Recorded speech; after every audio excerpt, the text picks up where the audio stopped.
Happy Lunar New Year, everyone! Like the regular January New Year, my family celebrated with the traditional Lunar New Year foods to welcome the good fortune, for example, longevity noodle stir fry, and a wholesome steamed fish for abundance and happiness. So today, I want to share the easiest steamed fish recipe with no fuss, so easy and quick to make.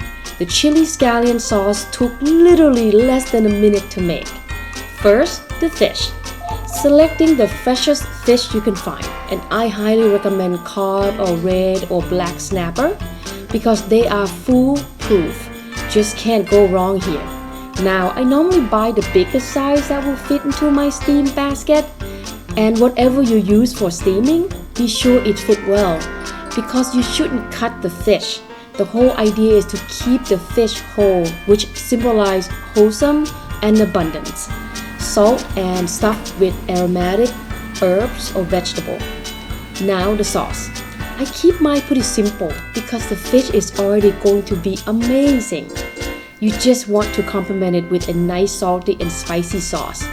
Don't worry if you don't have the fancy spring onions trading tool that I'm using here.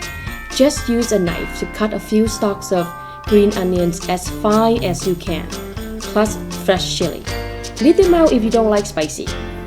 Once the 3 tablespoons of oil is piping hot, add the chili, green onions, and 4 tablespoons of mother sauce number 9, the red label. Sorry guys, I didn't have time to show the bottle here because it took seconds to make this sauce. And the sauce go over the steamed fish immediately. And now we eat. So we eat our fish with a spicy seafood sauce and pairing it with stir-fry noodles. I'll post that later this week. They are match made in heaven. So good.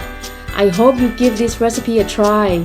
Enjoy it with your family and friends to bring luck and prosperity for the coming year, the rabbit year. Cheers!